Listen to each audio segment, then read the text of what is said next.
Bueno, bienvenidos todos a lo que va a ser nuestro primer podcast de Con las Cuentas Claras. Me acompaña Odines Milano, Gracias. por aquí Vladimir García. Vamos a hacer este primer experimento, Odines. Vamos a ver cómo podemos ir agregando valor desde el punto de vista académico a la comunidad de negocios, a nuestros estudiantes, etcétera, con información que vayamos percibiendo como importante, ¿no? Para efectos de socializarla y de profundizar y de conversar aquí nosotros sobre tantas cosas que van ocurriendo en los negocios, ¿no? Y por supuesto focalizado a los temas que son de la experticia de nosotros durante ya un montón de tiempo, ¿no? Sí, sí, bastante tiempo hemos manejado cierta información. Bueno, sí, bienvenidos también a todos a este primer podcast con las cuentas claras, donde vamos a tratar algunos temas que están en vigencia hoy por hoy. Excelente, fíjate, este podcast evidentemente sale cortesía de García Gómez, Service y Asociados, firma de contadores públicos, ya tenemos 12 años en el mercado y bueno, forma parte de toda esta agenda que tenemos en la organización de socializar información, ¿no? Entonces yo creo que, bueno, la firma nos va a apoyar aquí en este trabajo y creo que es sumamente importante que pues nada, de parte de nosotros tratemos de colaborar con data fresca, interesante, importante. Fíjate, hoy, Audines, tenemos como objetivo conversar sobre tres puntos bien clave hoy en día, ¿no? Nosotros siempre estamos hablando de lo que son los márgenes, estamos hablando de todos estos elementos importantes de las compañías, flujo de caja, presupuesto, etcétera, que son temas que desafortunadamente a veces son pasados por debajo de la mesa por parte de muchas compañías, ¿no? Pero nosotros hemos tenido como bandera en la organización con nuestros clientes de que esto es el día a día, ¿no? Esto es una cuestión constante, permanente, y por eso es que hoy queremos hablar de los impactos financieros. No nos vamos a centrar tanto en el aspecto tributario, queremos hablar más de los aspectos financieros, Audines, de lo que son la ley de pensiones, de seguridad social frente al bloqueo imperialista, esos impactos que generó esa, o que genera, o que está generando y generará mientras esté vigente esta norma en los estados financieros, en los márgenes, en los precios de venta. Y esto que está muy fresco, que lo incluimos justamente ahora por lo fresco que está, que es este cambio que se da con la ley de los impuestos a las grandes transacciones financieras, una norma que ha estado vigente en varias ediciones por muchos años, porque incluso primero tuvimos el impuesto al débito bancario, que después se convirtió en este IGTF, después se incorporó los agentes de percepción. Entonces fíjate que es un impuesto que ha ido mutando, que ha ido cambiando, que se ha ido volviendo más sofisticado y que también ha tenido un impacto brutal, ¿no? Desde el punto de vista cuantitativo en lo que son estos indicadores, ¿no? Entonces, evidentemente, yo creo que por allí pasa, ¿no? Porque no solamente nos centremos, evidentemente hay un aspecto tributario que estamos claros que debe cumplirse porque es parte de la génesis de todo país, ¿no? De todo Estado, poder obtener ingresos públicos a través de la tributación, eso está por supuesto claro, eso no se pone en duda. Sin embargo, del lado de nosotros como consultores, una de las cosas más importantes que nos hemos enfocado durante los años es no solamente centrarnos en lo obvio, que es lo tributario, sino también pues entender que eso tiene un impacto aquí, tiene un impacto allá, y cómo desde el punto de vista organizacional las empresas no solamente se preparan, sino también de una u otra forma toman decisiones asertivas considerando esos datos, ¿no? ¿Cómo lo ves, Audines? ¿Cómo ves ese impacto de estos dos tributos? Uno que suma y otro que resta en este momento, Sí, ¿no? bueno, fíjate, hay varias cosas que tenemos que traer a colación. En el caso de la ley de pensiones, para mantenerle un nombre resumido, vamos a llamarlo la ley de pensiones, lo fundamental es ver y analizar en cada uno de los sectores de negocio cuál ha sido o cuál podría ser el impacto de ese 9%, ojo, que puede variar en algún momento, pero de ese 9% dentro de la estructura de costos. Eso es fundamental. Cada empresa tiene que hacer su análisis de estructura de costos para poder determinar qué tanto me impacta. Es evidente que va a cambiar en algunos sentidos. Recordemos que la estructura de costos está conformada por 3 elementos fundamentales. El primer elemento es el elemento de la materia prima, materia de procesos, ¿verdad? La mano de obra y los cargos indirectos de fabricación o costos indirectos de fabricación. Hay distintos nombres que se le dan, pero básicamente son costos indirectos de fabricación. Eso es fundamental. Este 9% en el momento está dentro del renglón de la mano de obra. Si ya tú tienes una mano de obra especializada, numerosa, la cual tú en el pasado no le considerabas algunos elementos, por ejemplo, para el tema de prestaciones sociales, el tema de beneficios post-empleo, como era la cesta TICI, aquí sí la tienes que tomar, ¿verdad? En el pasado, o todavía está vigente, perdón, el 8% del Seguro Social solamente tenía unos topes y nosotros sabíamos que era sobre los sueldos de vengado hasta un tope. Ahorita no hay tope, ¿sí? No hay tope para la ley de pensiones, pero sí hay un mínimo, que es el mínimo que lo llaman mínimo tributable, mínimo salariable, que es la cesta ticket más el bono de guerra más el salario mínimo. Claro, que este salario que llaman indexado, ¿no? Indexado. Okay. Entonces, normalmente este tipo de porcentajes afectan a la estructura de costo. En un promedio, si es el 8%, el 10% va a venir afectándole un 3, un 4%. Ojo, hay que hacer los cálculos, pero claro, ese es el promedio. La pregunta, va a incrementar en un 3-4%. Exacto. Ese costo que ya, por supuesto, ya viene ya afectado por todo lo que comenta de materia prima, insumos, etcétera, y evidentemente eso también va a afectar el precio, porque el empresario, como se quiera, lo va a reflejar en sus precios, porque bueno, tiene que recuperarlo de alguna manera.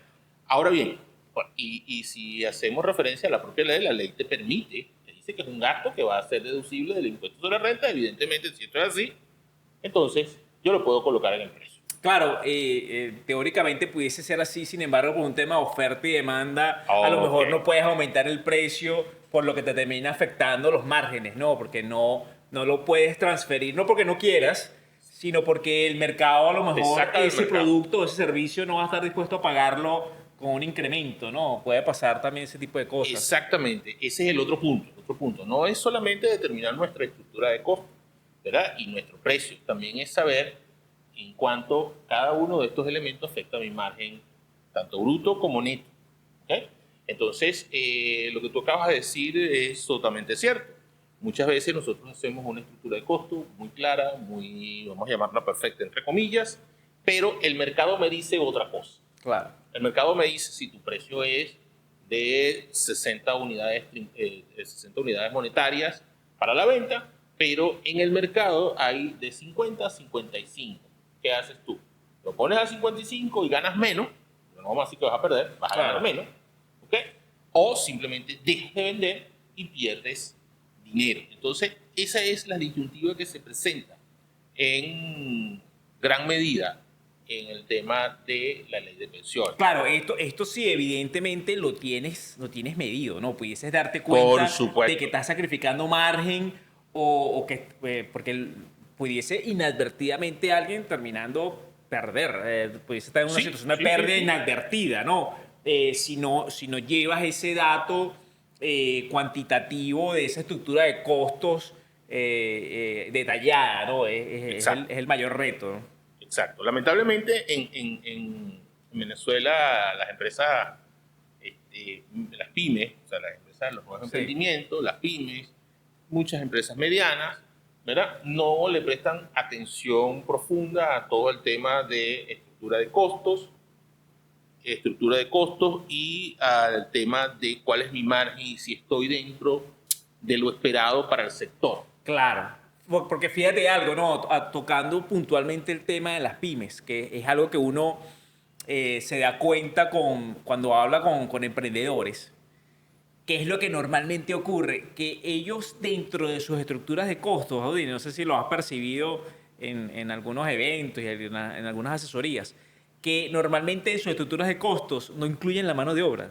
Tú No, vas a un restaurante o vas o cualquier negocio, no voy a calificar un negocio en particular, normalmente las empresas o los dueños de las empresas se preocupan es por el costo del producto que están vendiendo. Dicen, no, mi costo es este, pero epa, y eso se vendió solo. Nadie intervino en el proceso. Entonces, esto termina, aun cuando sí es un costo, a veces termina quedando solapado cualquier elemento que esté allí, ¿no? Y eso es un exacto. problema, es un problema gravísimo. Y sobre todo en mercados como el que acabas de mencionar, en sectores de servicios, sectores comerciales, sectores muy posibles, sectores de servicios de primera mano, mecánicos, etcétera, etcétera, donde lo que importa es los insumos que yo utilicé. Claro. Mi mano de obra queda de tercer lugar. Ojo, que es lo que sí es muy evidente, que normalmente la sobrevaloración de esos insumos, ¿verdad?, los hace salirse del mercado. Claro. Porque agarran entonces a las materias primas y a los insumos que utilizan las empresas de servicio, le duplican y triplican el valor. Y ahí ellos asumen que está cubierto su mano de obra. Exacto. Entonces, eso no le permite saber cuál es su margen real. Claro. Como cuando tú escuchas que alguien dice, bueno, agarra eso y multiplícalo por 3. Exacto. Digamos que eso es lo más con esa común. multiplicación empírica, lo que está tratando es de absorber cualquier elemento que sea distinto al costo del bien que están ofreciendo. Exactamente. Pero aquí hay que, haciendo un poco de historia, nosotros estamos en Guayana, ¿verdad?, Estado Bolívar, y recordemos que Guayana ha sido o era, vamos a decir que dejó de ser al 100%, pero ahorita está en disminución, era un sector dedicado a la producción, a la manufactura, aluminio, hierro, acero, briquetas, etcétera, etcétera. Y había todo un cúmulo de empresas del sector metalmecánico, transformador y de acero, que, bueno, vendían cabillas, alambrones, etcétera, etcétera. Claro. Esto seguía siendo una empresa de producción. Acá el servicio y el comercio era muy poco. Era muy poco. ¿Por qué hago referencia a esto? Porque aquí siempre el margen era el margen de ganancia, no vamos a entrar en especificaciones, bruto o neto, era aproximadamente del 100-120% en el comercio. Altísimo. O sea, altísimo.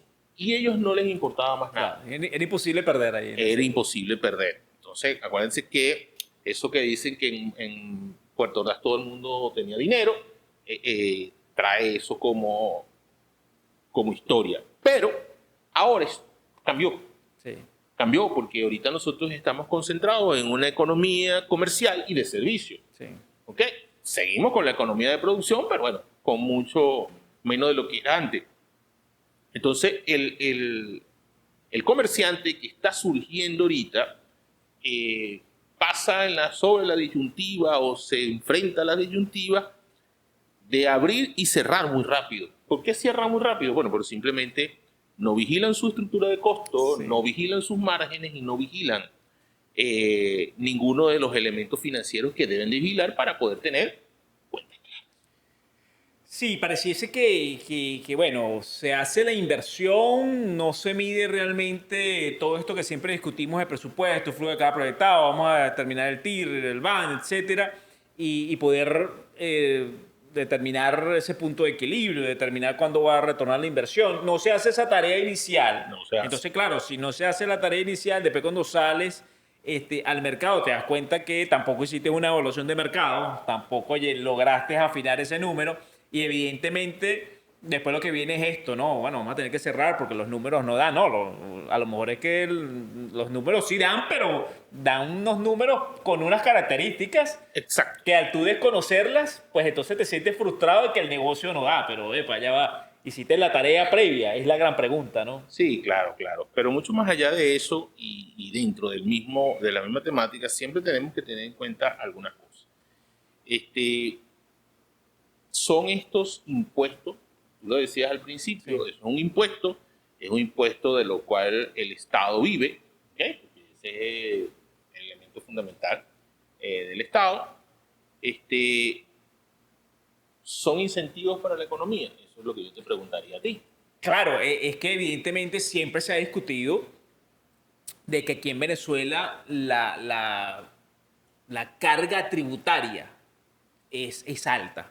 Eso es un tema que siempre se ha discutido aquí, la presión tributaria, ¿no? La presión tributaria es ese indicador que nos dice cómo estamos en función a los ingresos o en función a la utilidad, cuánto estamos pagando de tributos, ¿no? Y en función a eso tú dices, oye, comparativamente en otros países, en otras jurisdicciones, esto o aquello, ¿no? Entonces, la presión tributaria es un elemento importantísimo. Aquí históricamente hemos hablado de que la presión tributaria es súper alta. Bueno, para ponerte un ejemplo, el sector de hidrocarburos, con la ley orgánica de hidrocarburos, normalmente lo que establece es que de la factura, una empresa mixta, el 50% de sus ingresos debe ir en tributos. Entonces, para que tú veas que estamos hablando que es una presión tributaria, claro, este es un caso especial porque es el sector Claro, de hidrocarburos. Pero si tú te pones a hacer este mismo análisis en empresas que no son del sector de hidrocarburos, sino son comercio, servicio, industria y tal, y ojo, tú te empiezas a sumar entonces IGTF un 2% para promediarlo entre el 2 y el 3 de transacciones en bolívares y dólares sobre lo que moviste en dinero. Bueno, probablemente negocio de contado, todo lo que facturaste generó IGTF de una manera u otra. Exacto. De entrada, de salida, a veces 2 veces, 3 veces. Eso es un tema que es un porcentaje. Después tú le sumas LOCTI, le sumas LOD, le sumas LODAFEF, le sumas todo lo que son obligaciones para fiscales con los trabajadores, le sumas esta ley de pensiones, le sumas el impuesto sobre la renta y terminas quedando en una presión tributaria que es significativa. Entonces, el asunto aquí está en que esa es la mano de póker que te tocó jugar. Exacto. O sea, tú estás en una jurisdicción que te tocó esa mesa, esas cartas para jugar, y lo más correcto es que uno con esas cartas, uno tiene que salir. Y salir implica a que tienes que entonces tener eso bien medido para que no sientas que el tributo me está matando. No, no, te está matando es que probablemente no sacaste los números y te estás consiguiendo con unas sorpresas, ¿no? Entonces, eso es parte del reto, ¿no? Es parte del reto. Esa es la gran pregunta que creo que deberían hacerse todos los empresarios, todos los nuevos empresarios, emprendedores en este caso, los innovadores, aquellas personas que tienen pensado en formalizar. Ahorita tenemos una norma que nos permite operar por 2 años, si más no recuerdo Sí. cuál es el nombre de la norma. La ley de emprendimiento. La ley de emprendimiento, exactamente, donde bueno, te dan un RIF, te dan un permiso, tú empiezas a operar, no pagas impuestos. Al tercer año ya tienes que formalizar todo, pero tienes 2 años como para medir ese número. Sí, tienes unas particulares en la norma Sí. que hay que chequear allí, Hay que chequearlo, pero eso en líneas generales. En líneas generales es la esencia, ¿no? Claro. Entonces te están dando, ojo, no digo que esto sea un incentivo, pero sí te están dando la posibilidad de evaluar tu mercado, Claro. evaluar tus márgenes, evaluar tu estructura de costo y saber si dentro de esa estructura y de toda esa presión tributaria, tu negocio tiene factibilidad, haciendo todos los indicadores necesarios. Claro, es un proceso de aprendizaje. Es un proceso de aprendizaje, que es, en estos días escuchaba a uno de estos especialistas comentar, es decir, si nosotros nos pusiéramos a hacer todos estos análisis antes de emprender, nunca emprendiéramos, ¿verdad? Porque te desmotiva, ¿no? Mucho dinero, no Sí. mucho proceso, mucho gasto. Pero nosotros como profesionales del área tenemos que motivar a la gente que se formalicen de alguna manera. Claro, sin duda. Porque tiene ventajas. Sí. Tiene ventajas formalizarse. Pero así como tiene ventajas, tiene trabajo. Sí. ¿Ok? Tú no puedes entrar al mundo empresarial con un solo papel, que es el registro de comercio, tu RIF, y más nunca hiciste nada. Claro. No haces estados financieros, no haces contabilidad, etcétera, etcétera. Nosotros como profesores de emprendimiento, de emprendimiento de distintos sectores o estratos, perdón, sociales, ¿verdad? Lo hemos visto con mucha frecuencia, Sí. donde hay personas que solamente necesitan es dinero para trabajar. Ok, pero el dinero se les fuma en el primer mes porque se lo gastan todos en cosas del negocio, pero no midieron rentabilidad, no midieron recuperación del capital, no midieron absolutamente nada. Sí, sí, es parte de los retos de todo esto. Entonces, bueno, ya digamos que desde el punto de vista de esta ley de pensiones, estamos claros de que aquí lo más importante es que las empresas precisen sus estructuras de costos y sepan en qué medida esto afectó, dependiendo, por supuesto, del nivel de automatización de sus negocios, porque mientras más automatizado, a lo mejor tienes menos carga de personal, Exacto. mientras más manual, más carga, etcétera, ¿no? Por otro lado, tenemos lo que ocurrió con lo que está ocurriendo en vivo en este momento con el IGTF, que es lo contrario, ¿no? El gobierno, pues de una u otra A forma, partir de hoy. a partir de hoy, 15 de julio, que estamos haciendo el podcast, pues el gobierno, pues decidió colocarle alícuota cero a las transacciones, principalmente las que se transan a través de la banca nacional. Entonces, eso quiere decir que bueno, si como muchas consultoras han manifestado, la penetración del bolívar ha sido mayor en las últimas semanas, los últimos meses. Es decir, que la gente está más motivada a pagar en bolívares que pagar en divisas. Entonces, de una u otra forma, ahora ese 2% en promedio de las transacciones ahora queda libre en el flujo de caja, ya no te afecta el estado de resultados, no te afecta el impuesto sobre la renta, pues recordemos que ese impuesto históricamente ha sido considerado no deducible del impuesto sobre la renta. Entonces, digamos que ahora tenemos un 2%, esto no está dentro de la estructura de costos, está más bien dentro de los gastos. Claro, la ley de pensiones depende si es costo o es gasto del Exacto, personal. hay una cantidad de cosas ahí que... Para poder reflejarlo, representarlo, revelarlo de forma apropiada. Pero este impuesto a las grandes transacciones financieras, si forma parte de los gastos de la compañía, afecta al margen neto. Y fíjate que en este caso el efecto es contrario, ¿no? En este caso, pues nos está liberando unos flujos de caja, nos está mejorando un tema de rentabilidad. Bueno, ¿qué podemos hacer con eso, no? ¿Qué opinas? ¿Qué Bueno, hacemos? fíjate, vamos a ver algunos números en grueso, muy gruesos, ¿verdad? El IGTF para operaciones en bolívares era el 2%. Ahorita pasó a ser el 0%. Ojo, es importante reseñar que la ley no está derogada en ningún momento. Lo que se hizo fue una modificación de la alícuota, ¿ok? Para operaciones en bolívares. Eso es importante. Era el 2% más todo. Ahorita nadie, bueno, no sé qué porcentaje podría ser, pero yo creo que es 0,0 algo, ¿okay? De las personas que hacen operaciones en efectivo en taquilla. Todo es a través de la banca electrónica. Perfecto. Entonces nosotros teníamos, sobre cada 1.000 bolívares, yo tendría que pagar 1.100 bolívares, el monto que fuese, tendría que pagar el 2%, el 0,02, 2% del IGTF más una comisión por operaciones electrónicas que, dependiendo del banco, puede ir entre 500, 300 y hasta 600 bolívares por cada operación. Y por esa operación también tenía que pagar IGTF. Es decir, que el IGTF realmente no era el 2%, era el 2,02% aproximadamente. Claro. Adicionalmente a eso, ¿verdad? Si era sobre el mismo banco, tú pagabas solamente la electrónica y el IGTF más el IGTF, ¿ok? De la segunda. Pero si eran para bancos distintos, es decir, Banco A transfiere a Banco B, para no hacer mención de ninguna institución financiera, no solamente te cobraban el IGTF, te cobraban el IGTF sobre la comisión electrónica, te cobraban el IGTF sobre la comisión de transacciones inmediatas, que antes te daban la opción, ¿quieres tradicional o quieres inmediata? Eso lo eliminaron, solamente es inmediata, ¿verdad? Y una comisión que nunca he podido averiguar el nombre, pero dice comisión adicional, eso es lo que dice. Entonces tú agarras por cada operación, tú veías que habían 4 operaciones adicionales. Y todas generan IGTF Y además. todas generaban en promedio IGTF, algunas sí, unas no, pero casi todas las generaban. Entonces, bueno, evidentemente sí vas a tener un efecto directo en el flujo de caja, ¿okay? Porque ahora por cada operación que hagas te va a quedar ese 2% libre.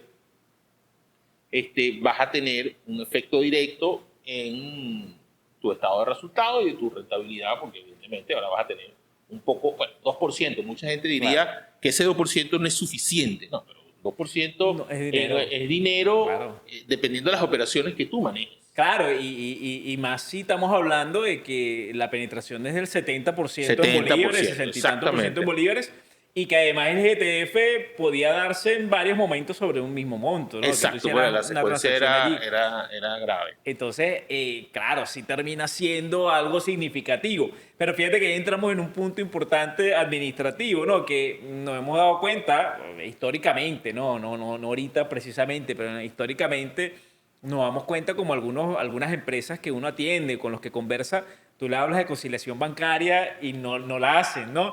Entonces, muchos no sienten el impacto que tiene esto porque es algo como mental, ¿no? No tenía tanto en la cuenta, trabajan por disponibilidad y no hacen su proceso de conciliación bancaria mensual de todas las cuentas bancarias, determinar todas las partidas, registrarlas, etcétera. Entonces, como que no van percibiendo lo importante que es esto. Cuando una compañía, Odines, normal, tiene unos rendimientos netos después de impuestos sobre la renta entre el 12, el 13, el 14%, evidentemente un 2% es Bueno, significativo. del 12 te puede subir al 14. Al 14. Entonces sí tiene Claro. un impacto, sí es significativo, sí es importante. Lo que pasa es que nos quedamos en el dígito y no nos vamos en que, mira, pero es que ya va, eso te estaba afectando tu utilidad. Pudiste haber pasado de pérdida a ganancia nada más con ese Por- impacto, ¿no? Entonces, totalmente es válida un la tema observación. allí clave, ¿no? Es un tema clave. Fíjense, aquí yo llego muy en redondo a una conclusión que genera otras incógnitas grandes. Lo primero es que bueno, el tema de llevar una contabilidad al día, clara y no voy a decir exacta, pero sí necesita que Sí, sea razonable, exacta, razonable. razonablemente clara y exacta, es sumamente importante. Claro. Es sumamente importante. El porcentaje de empresas, y eso sí es un número de pymes, en este caso no de empresas grandes, de pymes, que hacen el presupuesto anual y sobre ese presupuesto anual hacen su flujo de caja y sobre ese flujo de caja hacen revisiones trimestrales, quincenales, etcétera, etcétera, ¿verdad? La historia dice que ronda el 3%. Bajísimo. Bajísimo. Casi que nadie. Pues. Casi que Nadie nadie, lo casi hace. que nadie. Nadie lo De hace. hecho, todos corren en el pasado, y ahorita también lo están haciendo mucho, pues se está reactivando el tema del crédito bancario, a hacer un flujo de cajas porque lo requiere la banca para darte un crédito. Claro. Pues. Entonces, eso te dice es que seguimos apagando fuegos momentáneos. Sí. O sea, no utilizamos la información financiera, no utilizamos los instrumentos que tenemos como los estados financieros, el flujo de caja proyectado, el flujo del efectivo, etcétera, etcétera, como herramientas de análisis, como herramienta de proyección, como herramienta de manejo del negocio. No lo utilizamos. Evidentemente eso requiere una, una cultura Sí. empresarial, una cultura financiera, una cultura administrativa.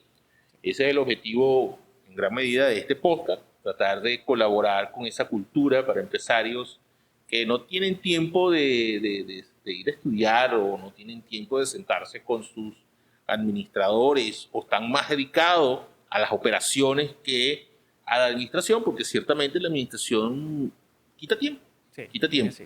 quita tiempo, pero bueno, para eso es esto, Claro. para ayudarle y bueno, y para eso estamos nosotros también. Y hablando de tiempo, se nos acabó el tiempo Se ya. nos acabó el tiempo, sí, Bueno, señor. pero fue genial. Yo creo que era el objetivo. Abordamos una cantidad de temas importantes en estos 30 minutos que hemos conversado. Dini, yo sabía que el tiempo se nos iba a quedar corto Sí, no, porque, esto es bueno, mucho. hablamos mucho. Históricamente siempre ha sido así. Y bueno, aquí Así es es. el ejemplo de que se dio esto. Pero digamos que llegamos a unas conclusiones interesantes en cuanto a la importancia del presupuesto, flujo de caja, las estructuras de costos, y que en la medida que vayamos allí midiendo eso, vamos a estar en la capacidad de tomar decisiones, ¿no? Entonces, bueno, yo creo que sí llegamos a unas conclusiones interesantes. Recuerden que este podcast es cortesía de García Gómez Servi Asociado, ya con 12 años ya en el mercado aquí en el oriente del país.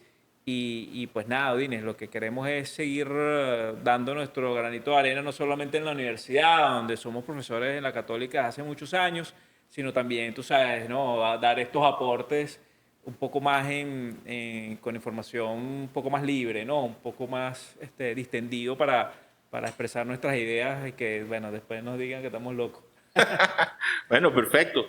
Los invito a seguirnos en nuestras redes sociales, que van a aparecer al final del video, y